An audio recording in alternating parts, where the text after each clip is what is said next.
पहिली भंवर आहो एक जोग के,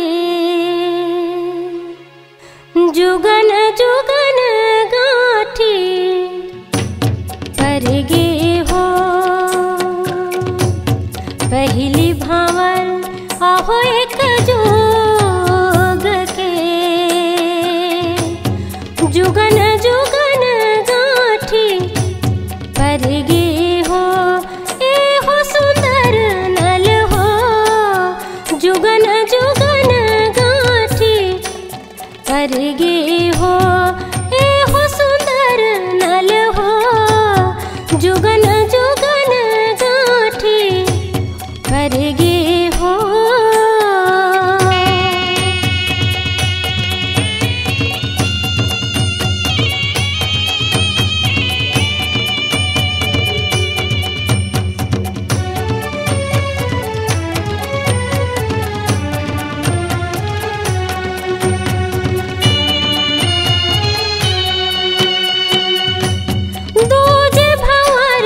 आहो दुई जीव के, तीज भंवर तीन लोकन हो।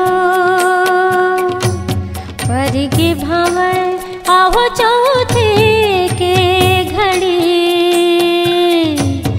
पांच भंवर पर में सर हो। ए हो सुंदर नल हो, जुगन जुगन गाठी पर गे हो। ए हो सुंदर नल हो, जुगन जुगन गाठी पर गे हो।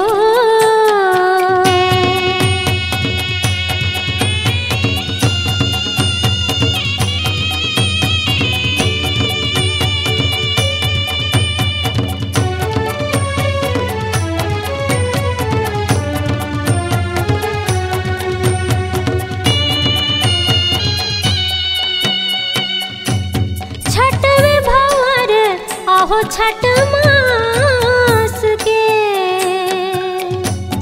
सात भंवर जुग लेखा हो। पर गे भंवर आहो परलोक के,